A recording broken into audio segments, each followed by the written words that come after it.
Welcome to the Swirl Suite, everybody. Happy holidays. What's up? Happy holidays. My holidays have started earlier than planned, but all right, here we are. Oh, so please expand on what is going on. Okay, so here's the deal. First things first, this would never be able to happen in America. Not never, ever. Okay. Two, things here are very unionized. In the States, you still have unions. I think it depends on what state you live in, where if they have like a lot of unions or not. But here, a lot of things are unionized. So they're doing pension reform. And to my understanding, everything pension before was like 52, 55. You can retire and get full pension. And full pension benefits here are like you get paid your regular salary for a while. Oh, wow. So they are raising the age for that. And then they don't, and then the citizens don't like that. Now, the people who are already to what? They're raising the age to like maybe 65. Wow. That's a big jump. Damn. So they're going crazy. Now, the problem is other people have tried to do this in the past. Okay. It should have been done a long time ago because people are living longer. Also, there are just more people in the world and more people are getting jobs and blah, blah, blah.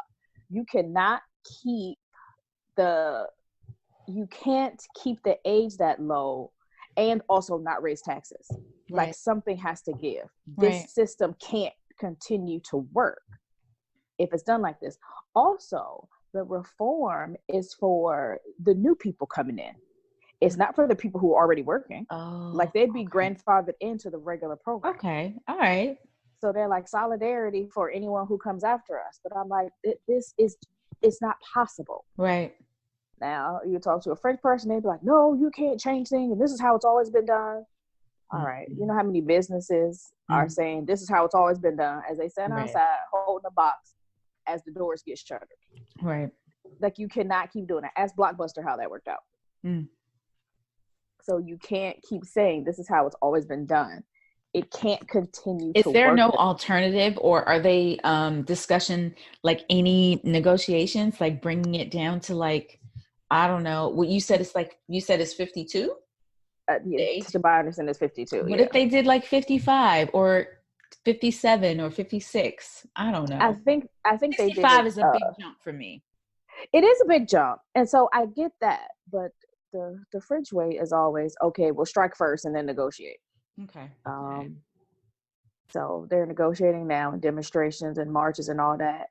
And I'm like, man, it is no way you'd be able to hold the city hostage like this and just be like, we're not doing transportation. Nope. Good luck getting around. And that's essentially what they're doing. I was tired of being in the house today, and so I left out. So mind you, what exactly is shut down? The trains. Okay. So we're talking out of, there are regularly 14 train lines, 1 through 14. What is running all the time regularly is only 1 and 14. That's it. Now during rush hour for 2.5 hours in the morning, 2.5 hours in the evening, you have an additional 3 lines that are running. Everything else is not at all. I mean, gate closed, everything.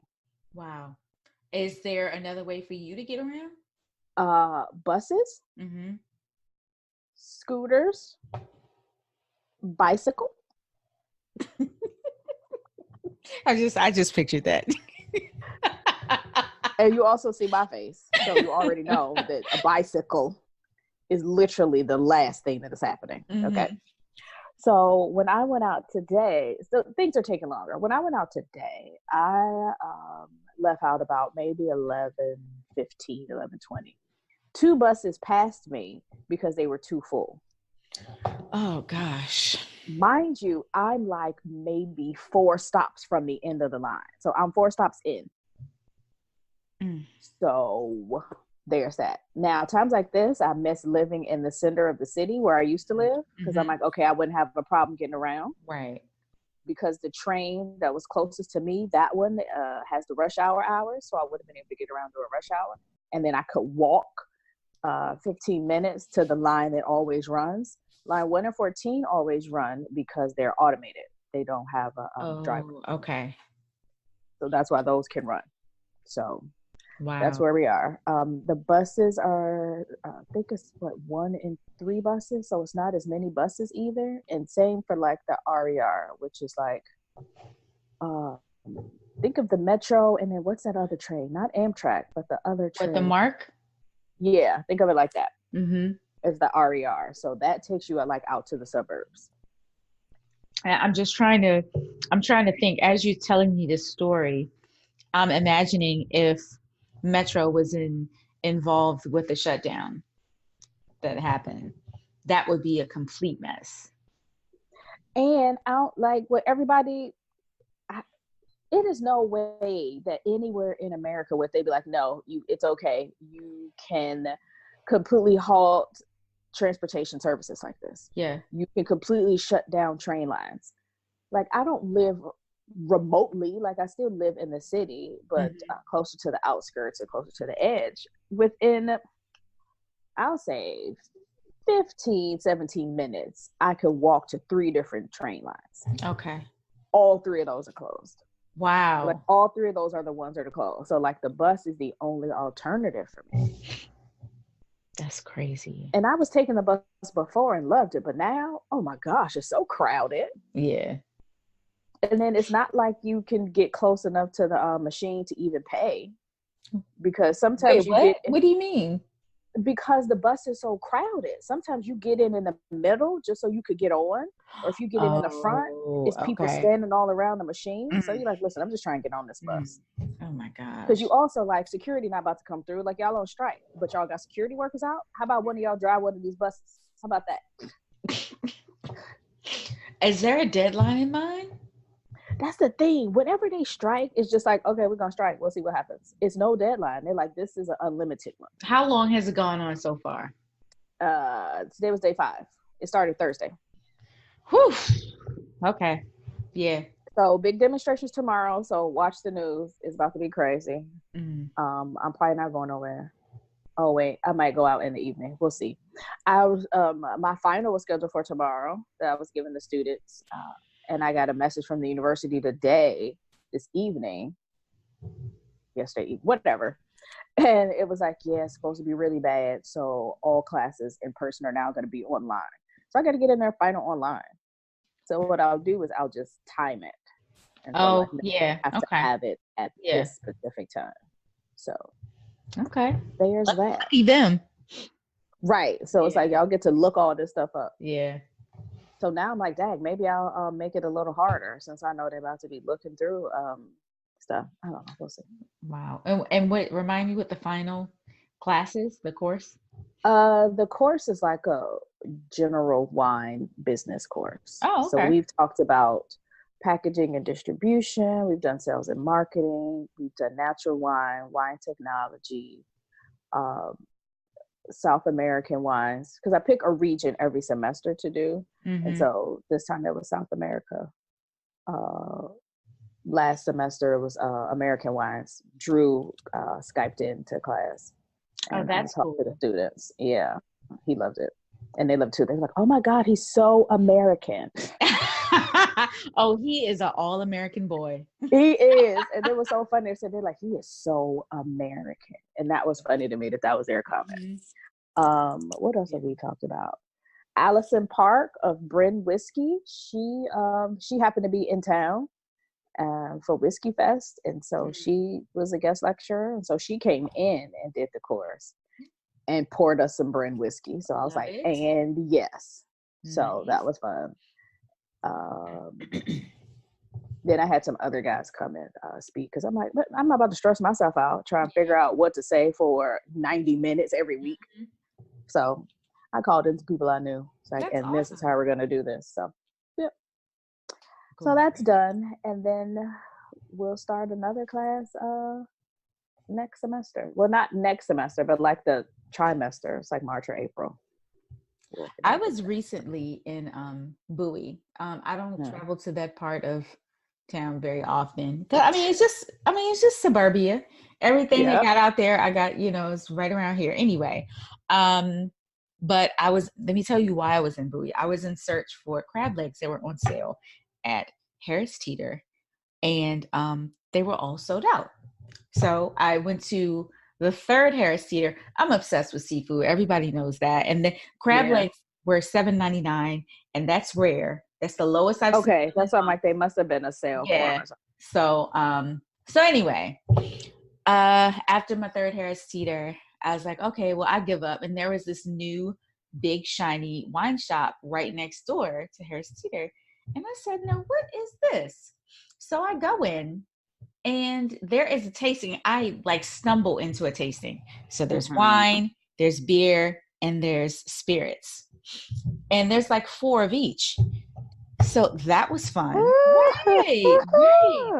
Right. And so one thing about me, if you met me in person, I am not a know-it-all. I'm the opposite of a know-it-all. So they were talking to me like I didn't know shit, which is fine. I let people do their job. That's what they are there for. Yeah. And I listen. But in conversation, it comes out that what you about to know is I'm smart. So they kept apologizing, like, oh, I'm sorry. I mean, we didn't know. It's not, listen, this is your job. I'm going to let you talk. Absolutely. I'm going to let you talk and pour me wine, and I'm going to drink and listen. But it was actually a pretty nice big wine liquor store, and they even have wine and beer on tap. So there's a small bar to the right. So you can, I guess you can play your lotto numbers. They got the screen. Yeah, you can sit, have a glass of wine, play your lotto numbers, and you can go. But I was very impressed with their sparkling wine section. I bought some things that I had never seen. So, every now and then you'll come across, a little gym in the suburbs. I'm happy because they don't even have proper wine bars out there. What is proper wine bar? Tell me more. A wine bar. Okay. That's just like, okay, let's get to this proper part. I mean, why are you acting like you ain't lived in PG County before? You know what it's like out here. I did. I'm sorry. I apologize to anybody who lives in PG County right now. I'm so sorry. No, it's fine. But yeah, it wasn't a wine bar or anything that we went to. That's the thing that's so weird about the suburbs there. It's not like they have their own, all of them don't have their own like stuff. If I needed stuff, I needed to go to Largo. Yeah. So that was my journey. Yeah. And my lot in life. I'm like, well, we're going to Largo. So there is room for wine in PG County. Seriously. Big time. There is room, and there is also a need. A serious need, because people like wine. Yeah. Now if you want fried fish, they got it. You can go, they got a spot for that. If you like spirits, like you can find that. It's bars. Yeah. They have bars. Yeah. If you want like some chicken wings and a stiff drink, they got you. They got you. You're good. Okay. Yeah. But if you want an actual wine bar, you probably need to drive to Annapolis, or drive to DC or Montgomery County. Yeah. So. Yeah. And I've done all of those before. Yeah. Yeah. Same. All of the things. So Thanksgiving has come and gone. How was that? That was good. I like expat Thanksgiving because I can do it twice. Okay. Yeah, because we do it on Thursday. There are some people who do it on the actual Thursday. And those are people who usually do like a potluck one. So after work, they can just heat up some food and everybody come and bring their dish or whatever. Yeah. And then also on Saturday, people who will cook the whole dinner themselves and just want you to bring a bottle of wine, they'll do it on Saturday because they're like, oh, I need to cook all of this stuff so I can start Friday night, cook all day Saturday, and then have people over. So I had 2 meals. It was very nice. Love it. Yeah, it was very nice. That was a crazy week. That might be like my busiest week of life because I was in Italy at that conference at the beginning. Speaking of, I need to hear about that, please. Right, put a pin in that. A short recap. No, let's do it now. Thanksgiving, yes, we ate, we drank, boom. Yeah, it's just that day, Thanksgiving Day, I worked a full day and then had a tour. That's what it was. And then had a wine tour. Oh, wow. Yeah. And then went to things and then had to come back home because the girl's house was full. So I needed to get the dish I was taking and grab a chair. And so you had to bring your chair. BYOC. BYOC. So brought my own chair. And then that Friday was an independent wine salon. So did that all day. And then Saturday was a grand tasting at the Louvre. They do that every year. Botanique and de Sauve. So elegant. It was nice. It's elegant in the beginning, and then it gets loose. It gets loose. I like it. It gets loose. I mean, it's elegant because of where you are. Mm-hmm. But then it definitely gets loose because people are drunk. Because like you're not in there. Like, yeah, you have a notebook and you can take notes and do tasting notes and all but of how that. long are you gonna do that? Right. Because also I'm not trying to hold all this stuff. We have Riedel glasses. Yeah. So I'm like, I put that notebook in my bag and then came home, was like, I don't need this. And so I'm usually there to find new things or taste expensive things that I'm not buying. So had a couple Bordeaux's, a champagne that blew my mind, that now like I only want to drink that, or 2 champagnes. And then also went to see a couple people that I knew, producers that I knew that were there. So yes, it was very nice. Okay, Italy. Mm-hmm. So first of all, I took the overnight train because, you know, I'm always up for these new and different and interesting experiences. Also, it just made more sense. Geographically? I don't know. Just from a transportation standpoint, the conference was in Verona, Italy. Okay. And leaving from Paris, I just needed to take the overnight train from Paris to the train station in Verona. Easy breezy.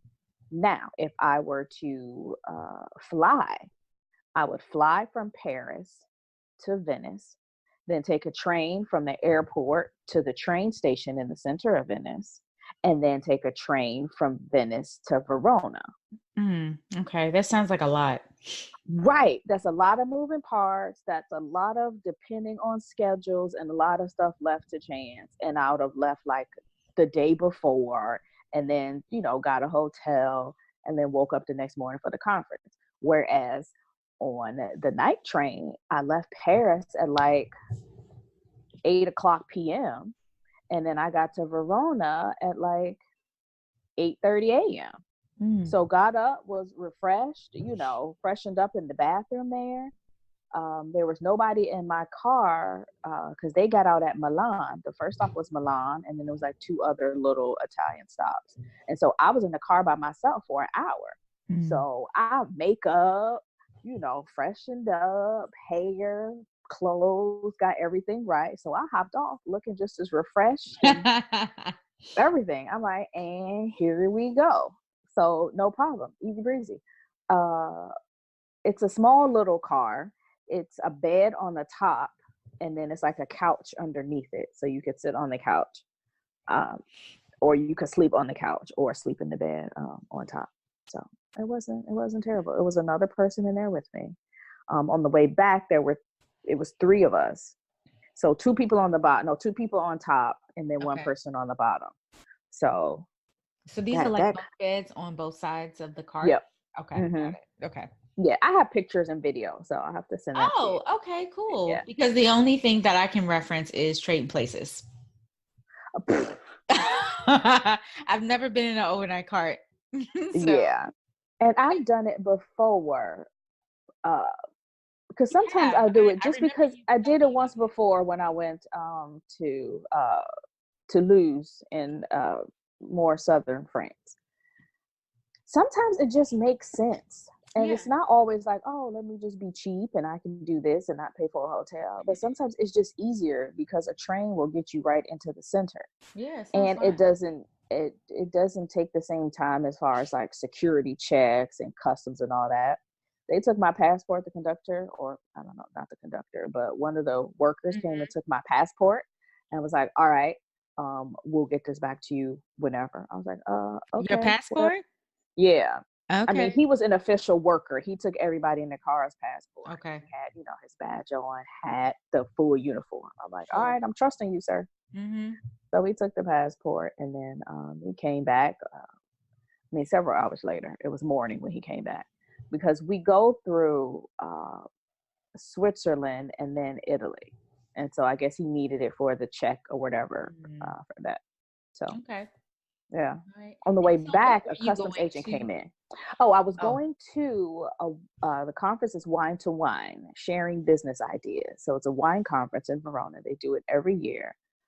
I heard about it before because I knew a couple people that spoke there last year, and I thought about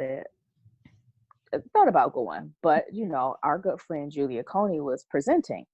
And so I'm like, oh, well, that's just, if this is me, I'm like, oh, that's just down the street. Like, that's just up the way a piece. Let me go and support. So I told her, I was like, yeah, I'm going to come support, because that ain't nothing you want to just surprise somebody. Be like, surprise, I'm here. Yeah. No. So I went down to support her, and it was a fantastic conference. So like, that's on the schedule for next year for sure. Really, it I'm sounds. going again. Yeah, It was great. it sounds. Yeah, I great. need to, this week, I'll What was probably Julia post some speaking stuff. on? Julie was speaking on race and communication in the wine industry. Okay. Yeah, I have some clips of her talk and some photos and stuff. So yes, it was very good, very insightful, and it was a good crowd that was there. She was in the auditorium, and they had her sitting right. I'm like, you better do this. I was sitting, I almost teared up a little bit. Yeah. But she was sitting in a chair with her interviewer or moderator. And it was kind of like, Oprah style of interviewing, like how you have 2 chairs on the stage. Yeah. So it was like fireside chat. So it was very, I love it. Yeah, it was very nice. And it was more of a conversation. And then people, stood up, asked questions, made comments, things like that. I had to add in my 2 cents, being literally the only other Black person there. Well, they must know your presence. Yes. And so, I mean, it worked out. People afterwards came up and was like, oh, well, can I talk to you about this?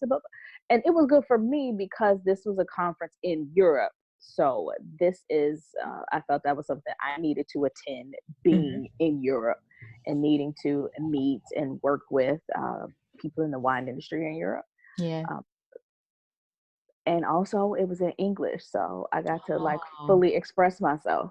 Won't he do it? I know you were happy about that. Oh my God. You don't understand how quiet I'll be at French conferences. I mean, I understand a lot of it now. Like, I'm understanding like 80-85% of it. Oh, okay. And yeah, I'll sit out there and be like, oh, Tanisha, you understand. But I can't get my thoughts out. I get it. Ask a question fast enough. Also, I don't want to ask it wrong. Like, who wants to sound like a 6-year-old child in a group? Also, while I understand a broad sense of what's going on, my fear is that I'll stand up and ask a question and they'll be like, he literally just said that. Oh, okay. I get it. And I didn't understand that he said that. Like, I didn't get that from it. And I'd be like, yeah, so what about this? Like, he'll stand up and be like, yeah, so last year we produced 4,000 cases of wine, and we're going to use some new grapes. Excuse me, I have a question. So how many cases of wine do you produce? Like, yeah, no, I get it. What? So I'm like, not saying anything. So sometimes I'll go up and speak to people afterwards. Well, that's this what you're describing is something that I struggle with in English. Like, depending on where I am. You're like, so this is English and I'm still not saying anything. Yeah, especially at work, working with scientists. Like, what did he just say?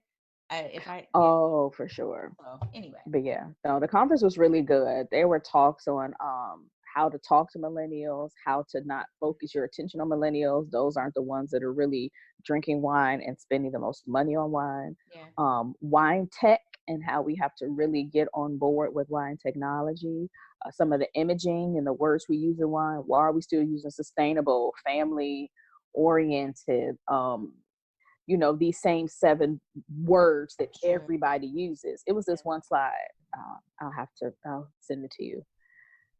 And I'm like, oh, that is literally what everybody says. And they're like, so how do you differentiate yourself? And then the speaker, he had some other places of other like Instagram accounts and things like that of things that were interesting that gets you to buy, like whether it's the packaging. I think it was like, it was one towel that doesn't hold sand, like the sand, so you could take it to the beach and it has all these bright images. And he's like, the towel doesn't hold sand. He's like, it's $40 towels. But he was like, they're not selling the towel and the sand. He's like, all the images are at the beach. So you buy the towel, think like, all right, I'm this much closer to going to the beach. Yeah. I'm like, that is good marketing, yes. And it's like, and wine people have been so late to change, hesitant to change, or just have not caught on with that, whether it be social media, whether it be imaging, language, all of that. They're just still kind of stuck. And I say that across the board, not even just, you know, France, Italy, you know, old world, but I even say that about younger, hip places in, you know, California, Oregon, Washington State. Yeah. There's this really cool article that I actually sent you. I don't know if you got a chance to read it, but it's the top marketing moves in drinks for November. And it's just like a list of different brands. Like the first one is Heineken is the sponsor for Euro 2020 for the Champions League. We have like all these like spirits and wine businesses that are just collaborating. Yeah. And it makes sense. And it's just making everybody rich. And I'm like, yep, we're going to figure this out. Yeah. It just, wine hasn't done it. But like everybody else, beer, spirits, they all like their marketing is on point and it looks fun. Right. That's another thing. Wine images don't always look fun. Yeah. It's like, all right, you're going to keep posting that bottle. We swirl in the glass. We have fun with wine. So why hasn't wine being perceived as fun yet? Yeah, yep. We have fun with it, but that isn't the image that is being put out there. Wine in itself, I think it have an image problem. I think it comes across. Well, then it's either one end or the other. So either you have like rosé all day, or you have something, you know, something extremely boring and dry. So there's no like in between. And that's what we need, an in between. And also it needs to appeal to different age groups of people. That's the thing with wine. When you like, I keep hearing about this hard seltzer movement that is taking over America. Yeah. And that is geared toward a certain group. Certain beers are geared toward a certain group or activity. Right. Whereas wine is kind of across the board. So it's like, okay, are you gearing it toward millennials, baby boomers, Generation X? Right. All of those are different messages. So you would need to say things. Well, I guess it makes sense for you to target an age bracket, and I get it. But why does it have to be generational? Like, I feel like there are pockets in each generation that drinks wine, and it's hard on wine. You know what I mean? There are pockets in each generation that drink wine, but what appeals to them is going to be different. Yeah, you're right. So the wine ad that appeals to the 25-year-old is different than the wine ad that appeals to the 50-year-old because they're doing different things. Mm-hmm. The 25-year-old isn't necessarily going out to an expensive dinner and sitting down and looking through the wine list and doing wine that way.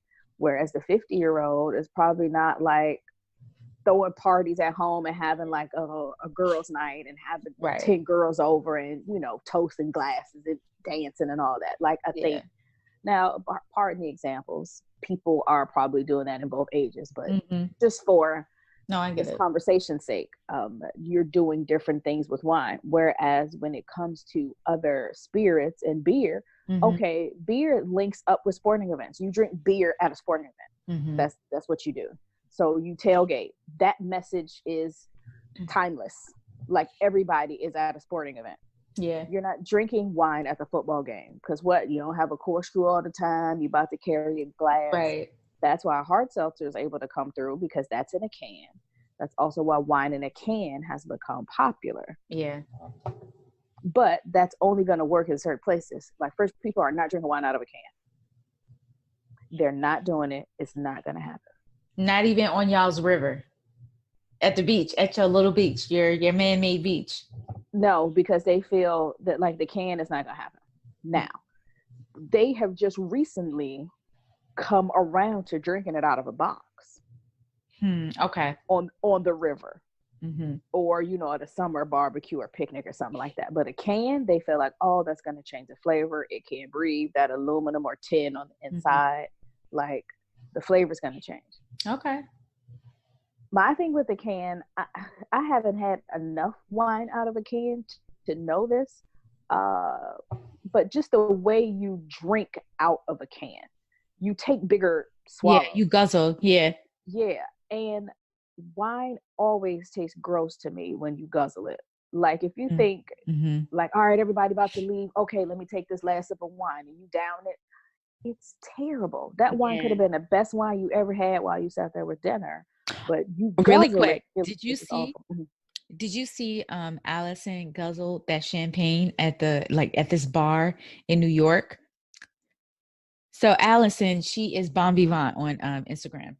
She and her brother were at a bar in New York. I don't know how this worked out, but she said her brother finagled this little situation. So there's this device. It's like a wine glass, but it has a spout at the bottom of it. And you plug the spout up and you fill it up with the bartender fills it up with champagne, and you're supposed to guzzle an entire glass of champagne in one sip. And so she did it, and she said, and I was like, well, look at you. I was like, okay, well, was that fabulous or not? And she said, oh, it was horrifying. It was the most, no, it was miserable. It was a terrible experience. You're literally guzzling champagnes full of bubbles. I'm uncomfortable. It's bad. Yeah. So, And it doesn't, like, I don't know what it is, but it doesn't taste good. It tastes wrong when you guzzle it. yeah. Like I've done it with champagne, sparkling wine, white wine, red wine.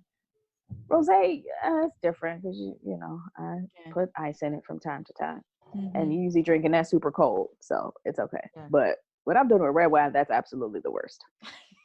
The worst. But getting back to what we were talking about, the French are just now starting to do wine in a box, and that's becoming a thing. So a can is just not something that's going to work for them. Let me tell you about, there is a winery. We did not go there, thank God, but there's a winery in Pennsylvania that their market is to have serve wine out of like paint cans. And there's a handle and everything, and it's their stick, and they love it, and it's a big old marketing scheme for them. Is it like a spout on the other end of the paint can? Does it matter? I guess, but but their wine is literally in a big ass can, like a paint can, and that's how they serve it. Is the can decorated? I don't know. I didn't even look it up. I was like, I don't even know if I want parts of that, because the way that the people who had been there were telling the story, like, please, y'all, don't go there. But yeah, so Americans, they will try anything, and some things stick. Like that's sticking to them. Like some people, like I'm almost curious, but not curious enough to actually go there and and try it. But I think I think that works better in America, since America does not have an ingrained wine culture. So the wine culture in America is not the same as beer culture, or the same as alcohol culture.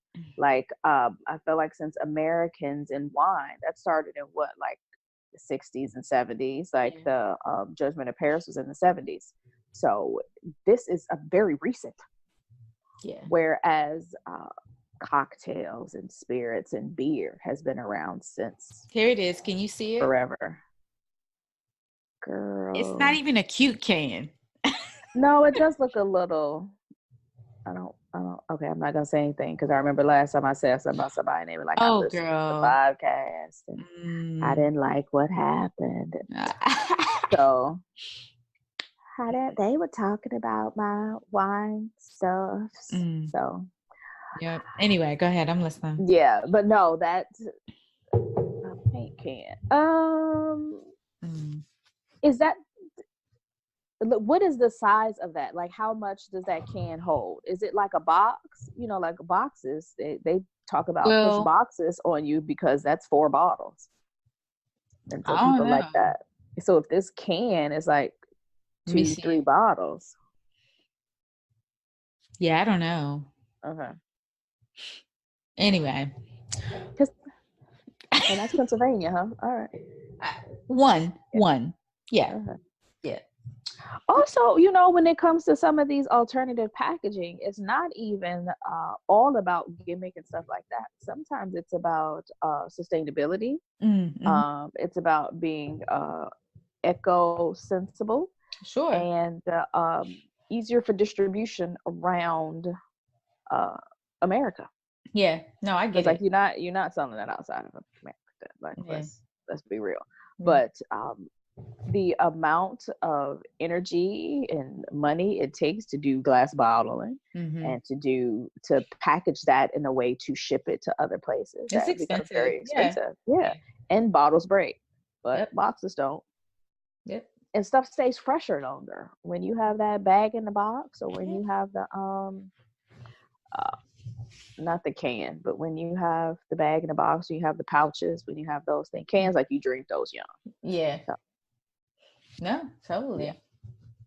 So, switching gears a bit, it's the holiday season, and I Oh am yeah, drinking. we had an agenda. We did. I mean, you know what? I have received some comments that people just like us to talk, honestly, and they don't need a guest all the time. So here we are. This is what you have today, folks. You're welcome. Yeah, I'm drinking my way through my first advent calendar. Yeah, this is Oh, my first okay. one. This is I've been my first. following you do it, and Allie. Allie's Allie, doing it Allie's too. is awesome. Yeah, first of all, Yeah. her wines look a lot better than mine. Um, yeah. And yours are regular size bottles. Remember when I Well, did an Advent last year? Mine they're were like the little, yeah, yours is a regular bottle. Mine was like the little ones. well, yeah, there's a difference between the like what is it called? The wine box? Mm-hmm. It's one Hers come in like glass. the vial. Oh my Yeah. God, those are so nice. Yeah, those are really cute. Mine is like a half a bottle. Yeah, so it's Yeah. like 2.5 glasses in my bottles. Girl, mine was like a sip. Yeah, I got mine from Costco, but honestly, just drinking like this every day, I would rather have the one sip Mm-hmm. or the glass than have this, especially because all of these are not good. I Oh, didn't drink all of them. okay. Um, Are they from all over so so far? we've been to France, Portugal, and Italy so far. Okay. Um, and today I'm drinking a Malbec that's pretty good. Okay. Yesterday I had an Italian white that was really nice. But yeah, the first ones I was like, oh, yeah, no, so I can't drink these. I'm gonna post them, you know. But You're like, all right, I'm gonna make a reduction. I'm gonna make a wine yeah, reduction for. Gonna add some olive oil. We're gonna have this as a yeah. dressing. So A little hopefully they get better as I drink them. But how Yeah. were your wines with the wine box? Oh, mine were fantastic. The Really? sips I had, of course, I mean they're all French. There were Yeah. a couple that I was like, Mm. maybe not, but I regularly stand for French wine. Of course you Um, do. I think the thing I liked about my box the most is that I was blind tasting them. Oh, So when I would pull the bottle out, it just had the number on it. So then I could taste now it like that's fun. yeah. I mean, I didn't have to blind taste it. I had the sheet, but I had to scratch it off to see what Oh my it was. gosh, that's so fun. So I would blind taste it first to see if I could get it, and then I'd scratch it off. Yeah, that I'm sounds, pretty nice with French wines. yeah, So yeah. that sounds a lot better. Yeah. I got this from Costco. I think that next year I'll just spend the extra dollars and get wine box. Okay. Yeah, but yeah. Yeah, I think I'll do it again next year. They had a spirit one, so with all French spirits, and I'm like, oh, I should Oh, have done that. Like mm. I'm mad at myself for not doing it. Was it But more expensive or less expensive than the wine one? it was more expensive, but Okay. not much. I think it might have been like 20 euro more, Okay. which like as that wasn't gonna break me. Yeah. So not Um, necessarily. I mean, that's my cell so phone bill. what's up with you and Christmas? How are you spending your Christmas this year? That is a good question. I don't know. I'll be here. Okay. Uh, Is this your yeah. And first Christmas away from home? no, last Christmas was. Mm-hmm. Last Christmas I was here. So last Christmas was my first one, and Was that hard for you? I had a bunch of anxiety around it. Absolutely. And then what I found out is that the French, I rarely say the French, Mm-hmm. and also a lot of Europeans, they celebrate Christmas on the 24th. On Christmas Eve? Yes.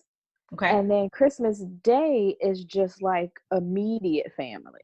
So like the people that live in the house with you. Oh, But they go okay. out to dinner and do gift exchanges and all of that. And that came about because they would have the dinner and do the gifts and stuff, and then go to like midnight mass. Oh. And so that's how it, I like this idea.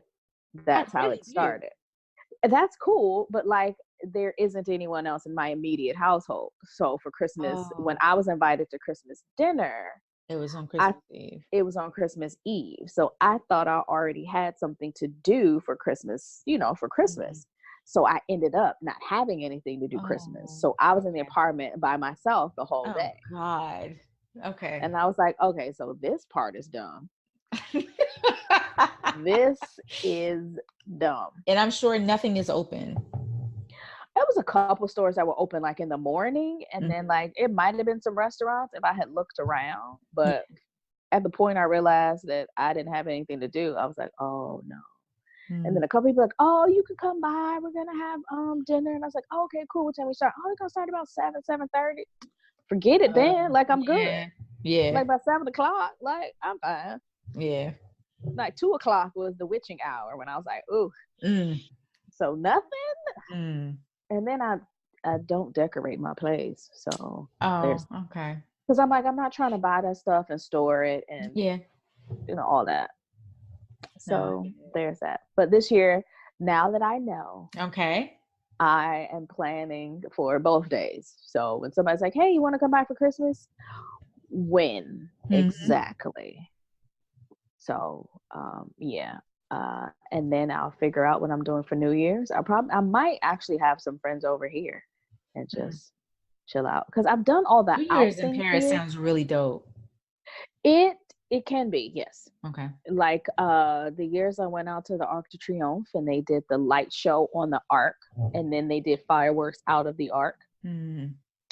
That was dope. Last year, I did the party with the people who did the costume party, where the theme was dead celebrities. Super fun. That was really fun.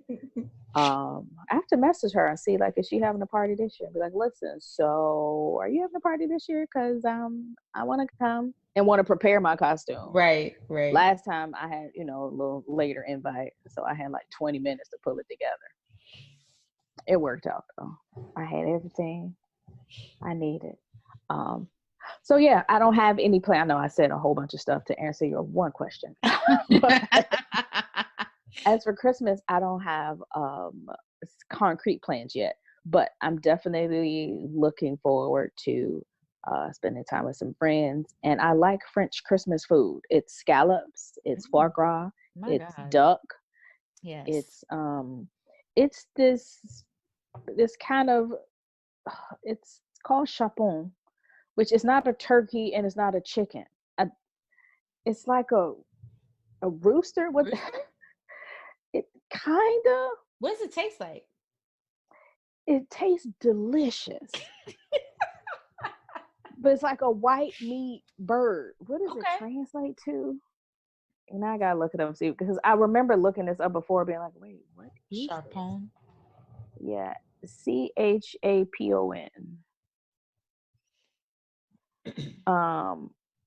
Yeah, and that's like their big meat. Sometimes they'll do like a lamb or something like that too. But I'd be so full off of foie gras.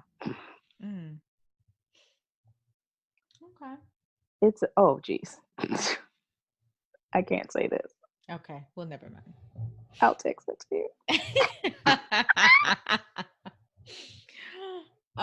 So guys, this episode was supposed to be about wine gifts. Whoops, sorry. Yeah, I mean, well, hey, we're still talking about the holidays. It's all good. Are there any like wine gifts that you've discovered? And because everybody makes like the best wine gifts of the year list. Have you come across anything that's really, like stuck with you?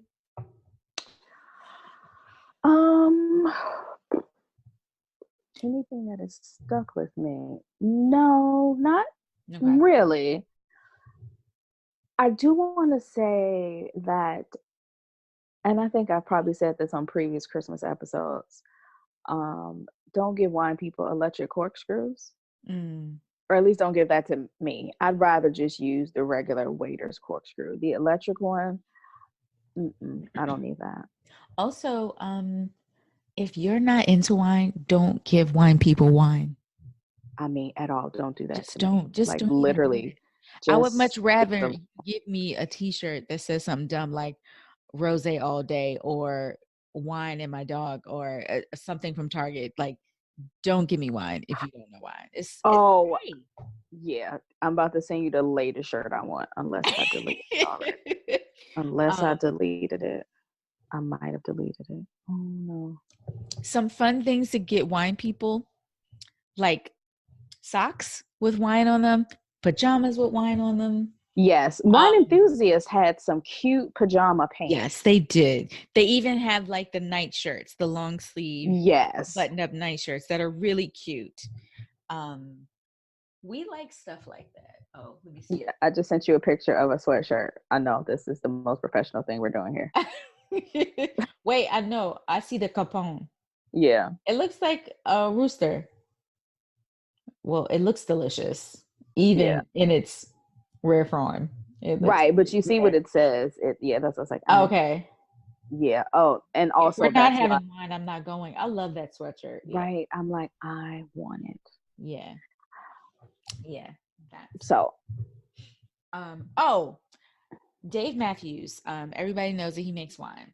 So for this holiday, there is like a little package deal where you buy one of his wines and it comes with a stopper, and the stopper also serves as a Bluetooth speaker.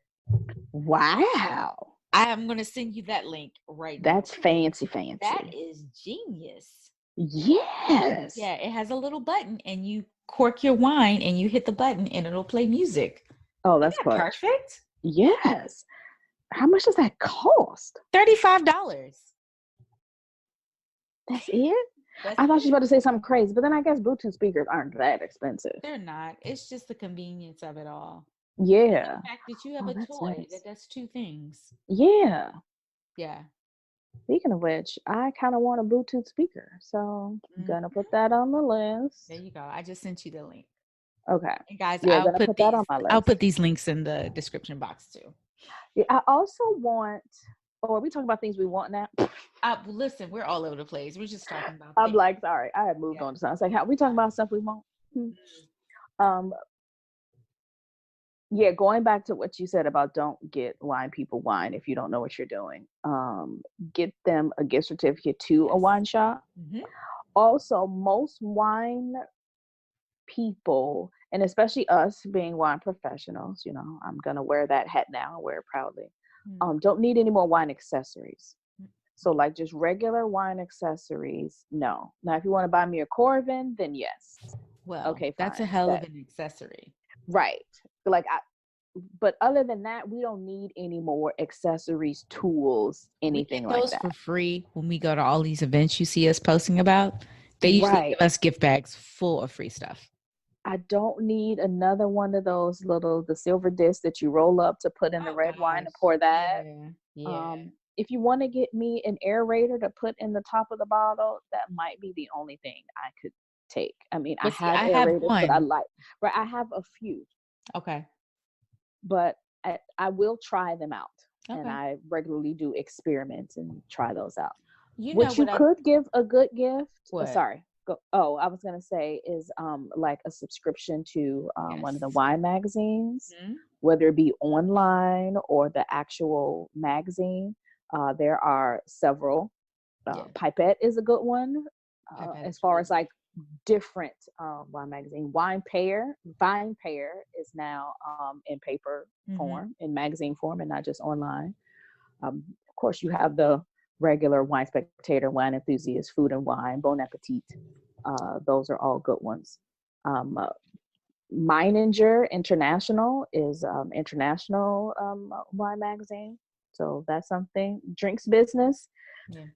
They don't necessarily do a physical magazine, but they have like some paid things on their site. So that's something you could give. And you can also get somebody, you can also get them a subscription to like a wine club. And there's several different versions of wine clubs now, because even your local wine shop will have a wine club where you go to wine pickup events and it's like a little party. We have several wine shops here that have wine clubs, and they're outstanding. And or your local wineries have wine clubs, or even as far as California and in France, they have wine clubs. They may be a little more expensive the further you go, but that's an excellent gift. Yeah. Yeah. Yeah, that's a good one. Yeah. Yeah, give the gift of wine or give the gift of information. Well, hey, there it is. And then I actually like wine infused stuff. So I like the wine gummy bears and the wine infused salts that I can cook with and stuff like that. So I don't know. I just saw some wine infused salts on I think it was Uncommon Goods. It was like a Chardonnay and like lemon thyme salt. I'm like, I kind of think I want that. Yeah, and there are also wine infused candles that you can burn that are nice. So I had this amazing because it's almost out. Yeah. This amazing candle, wine scented from Bath and Body Works or the White Barn Candle Company, whatever the candle part of them is. God, I'm looking around to see if it's close to me. It's not. No, it's not close to me. So I can't pull it out and show you. But the scent was amazing. It was supposed to be like a Bordeaux burgundy, something. I don't remember. But very nice. Yeah. Very nice and fragrant. Sometimes wine scented things can go awry. I'm like, there isn't a wine that smells like this. Yeah. What are you doing? But no, that was nice. And it burned for a while. So yeah. It burned for a while. That's another good gift. I also saw this. Where did I see it? Maybe on Twitter. I've gotten back into Twitter lately. Yeah, so have I. Twitter is a big thing around here. So in Europe? In France? Yeah. I'm getting a lot of the strike information off of Twitter. So there's that. But I think I saw it on there, a gift guide, and there were Merlot infused coffee beans. Yes, you did. And I was like, okay, so, sometimes I could be a prude and a purist when it comes to wine. But the coffee beans I try, they probably will taste less like Merlot and less wine-like. They are, I think they were roasted or something in an old Merlot barrel. And so that's why they're calling it infused. I'm like, it has little to do with an actual infusion of wine. Okay. So, yeah, there's that. You know what else you can also use as a stocking stuffer is wine remover. Oh, yeah. Spray bottle. Yeah. Oh, God. I want one on each floor. Seriously. It happens. You spill wine. I drink wine all over this house. So, yeah. They also have those little things for your teeth, the little wipes for your teeth. Those are good after tasting. I have those in my bathroom. I'm scared to use them. Have you used them before? I've used them before. What are you scared? They work? I don't know. I mean, my teeth are never like that purple. Yeah. Well, sometimes if you drink a big red and then go to bed, sometimes you wake up with purple teeth. No? Is that just me? No. Okay. No, it happens to people. But that's just never been my story. My tongue will be ridiculous. Sure. But it doesn't stick on my teeth. That's I don't know. It sticks on my lips too. So the inside of my lips will be dark and my teeth. Yeah. Oops. Well. Well, yeah, those. There's a Wineopoly. I saw that. I kind of want it. Yeah. Wine trivia games, like the card games, those are cute. So I got a question though. Who are you gonna play that with? I don't know. With anybody but y'all. The Monopoly part, yes, you could play that with anybody because, fine, yeah. But the trivia, no, girl, that's just gonna be us. Sorry. Yeah. I could play it here. Yeah, but I don't have I guess you can play it on the show or on Instagram or something. There's another podcast that does that. They post their trivia cards. They have a wine trivia game, and they'll post some of the questions. Yeah. Okay. Yeah. Which leads me to an idea. We'll talk about it off camera. Okay. All right. Off camera, off mic, whatever. I'm surprised you're on camera today, actually. I know. I haven't seen you in a while. Ta-da. And I'm wide awake, girl. Um, it was something else I was about to say. Was it a game or something? It'll go to come back to me later. Cards, anything? As a gift, maybe if you really like a person, a wine person, you want to get them a gift, that Lene du Vin kit, the with the smells. Oh yeah, yeah. Get them that. Yeah, I that's a have to great. find mine whenever I decide I want to go back to Yeah. America. So I have a question. If someone gave Get you mine. a wine making kit, would you use it? Oh, for sure. Okay. Yeah, I would Or too. beer making, I would do it. Yeah, Yeah, yeah, beer I would not do so it. much. I'd give that to somebody. But But here's when you, because I actually bought a again wine making kit off of Amazon or something before. No, eBay. It was eBay. It came out more like a spritzer, oh, well that sounds like with nice. a little effervescence. It was Okay. nice. Okay. Yeah, it had like the bottle caps that you use to let the gas and stuff escape. It had the yeast that you poured in to get it to ferment, and Okay. some other stuff. All Yeah. right. So that would be cool. I'd do it. All right. I hope they would get me like a grape I like. Like, don't give me Sauvignon Blanc. I feel like the world is determined to make me love that grape. There's some really good Sauvignon Blancs. I mean, it's just never gonna be my go-to choice. I had a Sancerre when I was at this wine bar the other day, You and had one? Like you ordered one? ordered a bottle What? A bottle? because the person I was with was like, I want something dry and kind of crisp, a bit of acidity, and I was like, oh God, that's really only gonna be Sancerre. I mean, like it might be Chablis, but like I'm not paying €70 for this Yeah. bottle. Sancerre it is. So you Because toughed it out. I toughed it out. It Oh wasn't my terrible. gosh. It tasted different because it was a organic one. Okay. Yeah. Before that, had ordered a bottle from Mont Louis sur Loire, Sure. which is Chenin Blanc. Mm.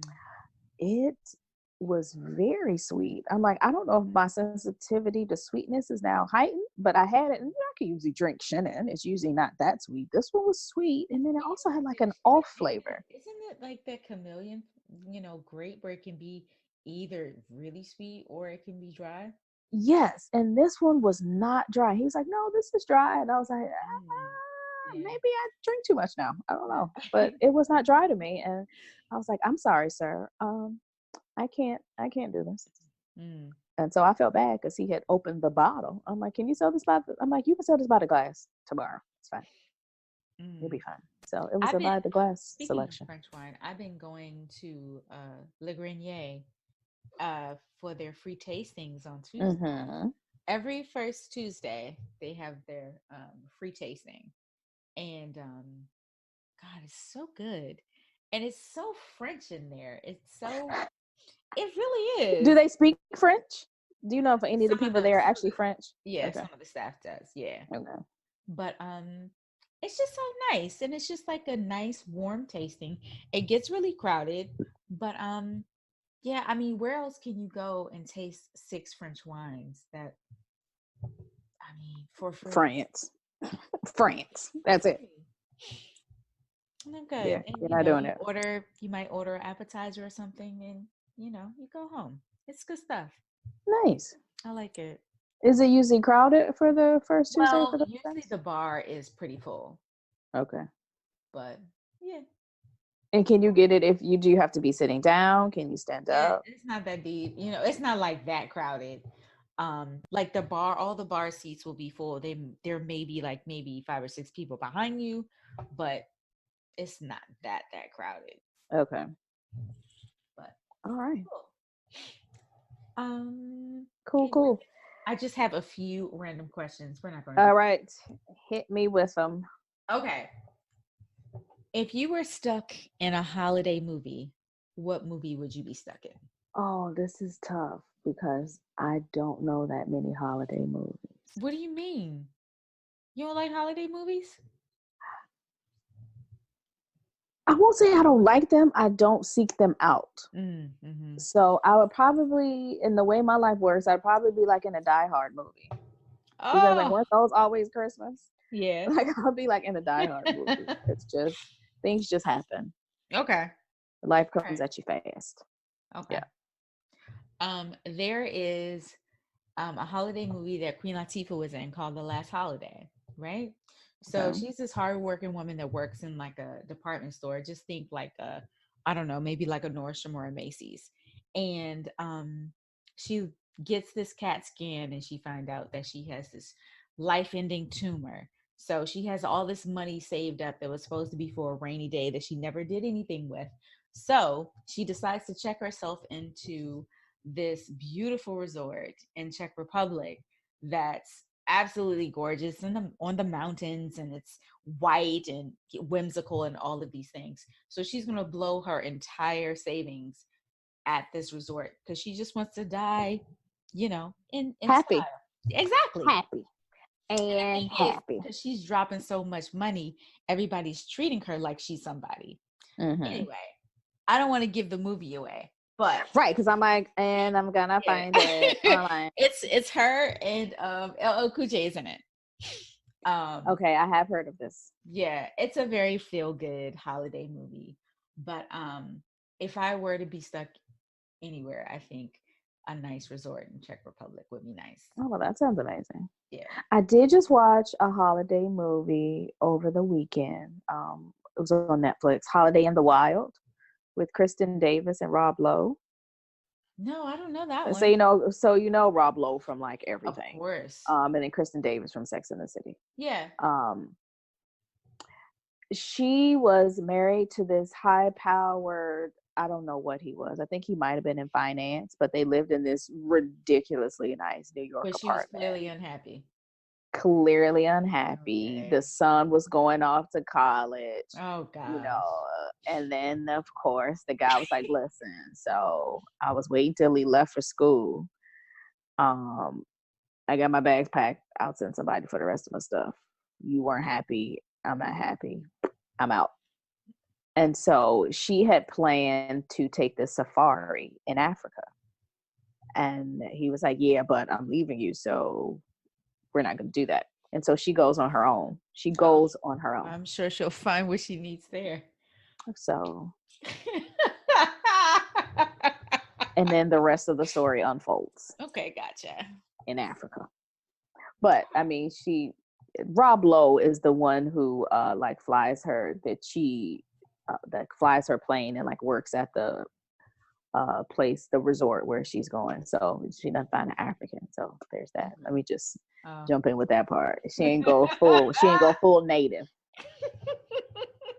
Because at first I was nervous, like Holiday in the Wild, and she's like, yes, and we're going to Africa. I was like, oh no, this is gonna take a turn that I am not gonna like. I'm not gonna like it. But no, it was cute. It was super cute.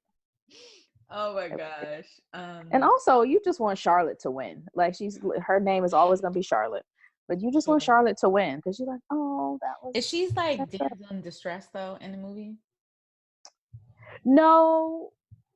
She wasn't damsel in distress. More so the other personality. More the I can do it and I'm strong. And okay.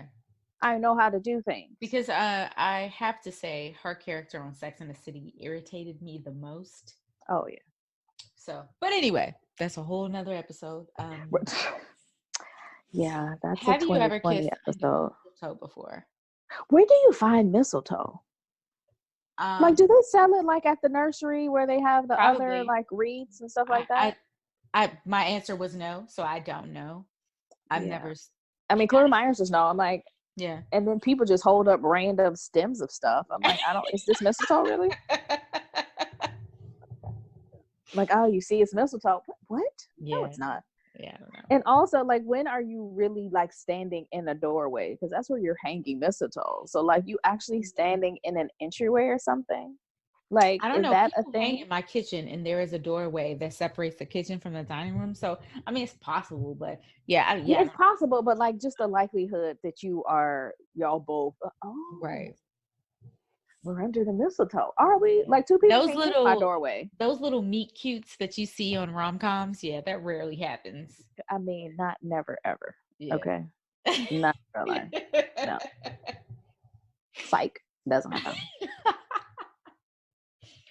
Okay. What is your favorite part about giving back on the holidays? Have you ever done any type of service or anything on the holidays? Uh, I don't think I have at Christmas. I've done at Thanksgiving. Mm. Like used to regularly do that at Thanksgiving. Mm-hmm. Um, Christmas, no. I think since I was always flying into somewhere, Oh yeah, sure. you know, Yeah. flying to Chicago or them coming to me in DC, Mm-hmm. that was, you know, never a thing. And Yeah. that's something that's weird here. Volunteer work and service isn't a big thing. That Really? isn't like a part of the culture, or like there's not a lot of volunteer service organizations.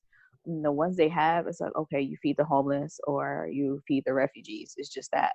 Mm. And I mean, I don't want to sound like a jerk here, but like getting up at 6:30 to serve them is not number one on my list of things to do. Like I don't mind service. Like I grew up volunteering and was raised in, you know, Mm-hmm. for community service, and used to do a lot of it when I lived in Chicago at university. When I lived in DC, that was just a thing. But if here all I can do is feed the homeless at 7 in the morning and have random pieces of French conversation, Mm.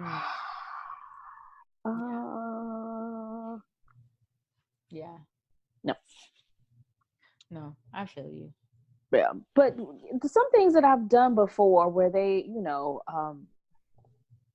where you pick a name off of the tree and then you give that Oh. person a gift, Mm-hmm. whether it's single mothers or children of Yeah. with incarcerated parents. Right. They used Yeah. to do that at the church. Buy a poinsettia, poinsettia, however you say that word, and send that plant to, you know, that plant is gifted to someone. The plant is gifted, things like that.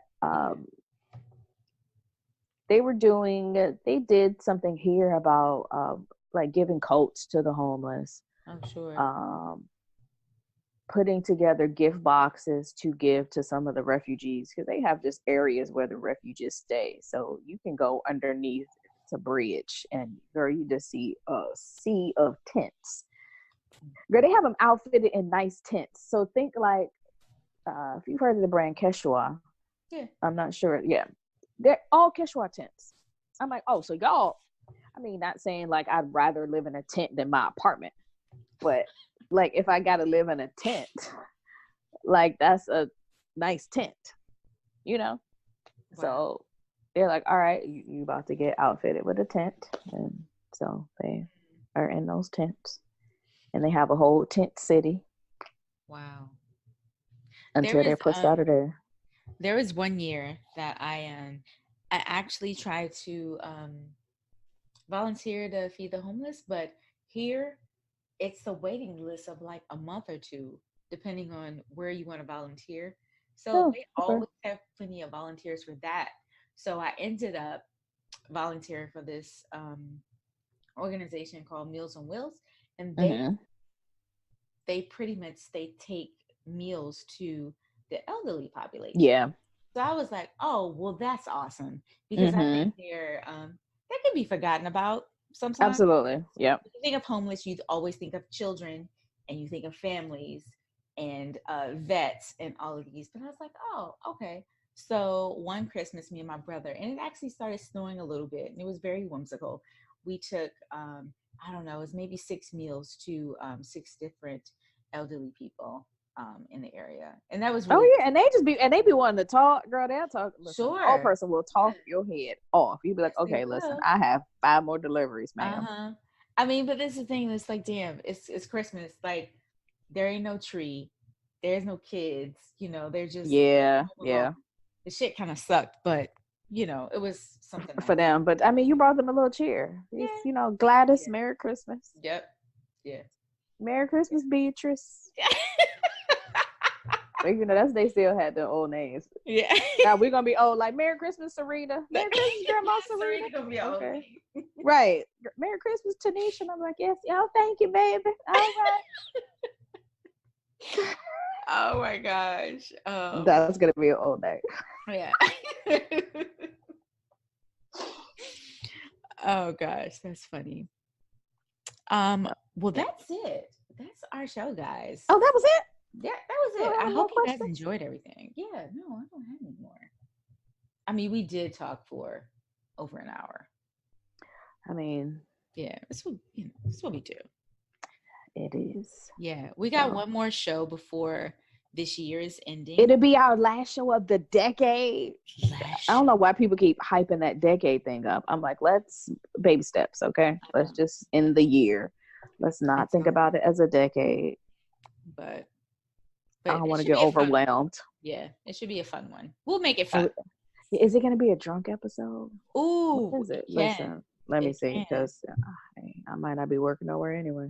Oh my gosh, stop it. You will. We shall see. Anyways, guys, happy holidays. Don't stress. It'll all get done.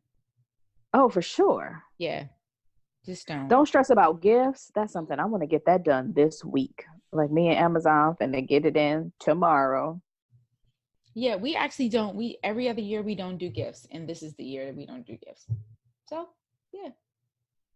Okay. For anybody, you get gifts for the kids? Okay, for my niece. Yeah, for my niece and my little cousins. Yeah, we do. We like 1 or 2 gifts for the kids, but the adults we don't do any. So. Yeah, and for me, that in theory that would be a good idea, but since I'm so far away, I'm like, and since my dad's there by himself now, I'm like, okay, I want to send him something. Yeah, and then now I have 2 nieces, so I told my brother, I was like, you might have to give me 2 gifts because I have to get gifts for your family. You just have to get 1 gift. I don't know how I feel about this. Right. Yeah. So I have to get 2 gifts, and then I'll get him something. Because on accident he didn't get anything last year. So yeah, on accident it was ordered, issue with the delivery, it was canceled, and then it wasn't replaced. Yikes. So I mean, I got my money back, I was good, but like he didn't have a gift, and so I still felt bad about that. And I know, I was like, I'm sorry. I mean, he's not tripping. Guys be okay with that kind of thing. You're right. Just like my dad will be fine. He's like, okay, I always need a pair, I always need socks. What? But I'm not 11. I can't send you socks, Dad. No. So what he would want would be me to come home. But like, so yeah, get the full guilt trip. But yeah, I bet. Sorry. No, it's just so much there. I was telling one of my friends that, she said, do we need to talk about this? Do we need to visit this issue of you not going home? I was like, no, I'm not mad at anybody. It's not an issue or anything like that. It's just a decision I'm making to, stay here, crank this out. Yeah. Work. On that note, cheers, guys. Cheers.